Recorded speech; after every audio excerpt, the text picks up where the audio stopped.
Yay aylarında sərin dondurma dadında qaşıq-qaşıq yeyə biləcəyiniz limonlu çox ləzzətli bir şirniyyat resepti paylaşıram. Hazırlanma qaydası çox asandır, cəmi 15 dəqiqə vaxtınızı alacaq.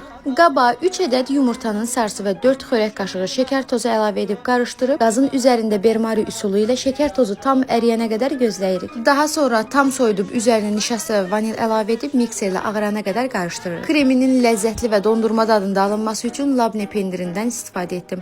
Labne pendirini və qaymağı qarışdırıb, qarışımın üzərinə əlavə edib mikserlə yenidən qarışdırırıq. Peçenyaları süddə isladıb hazırlayacağımız qabın üzərinə krem əlavə edirik. Bu prosesi 2 dəfə təkrar edirik. Başqa bir qazana 1 ədəd limonun suyunu, 1 xörək qaşığı şəkər tozu və nişasta əlavə edib qarışdırıb limonlu sosu hazırlayırıq. Hazırladığımız limonlu sosu da şirniyyatımızın üzərinə əlavə edib soyuducuda 2-3 saat gözlətdikdən sonra qaşıq-qaşıq nuş edə bilərsiniz. Videom qarşınıza çıxdısa səhifəmi izləməyi unutmayın. Hələlik.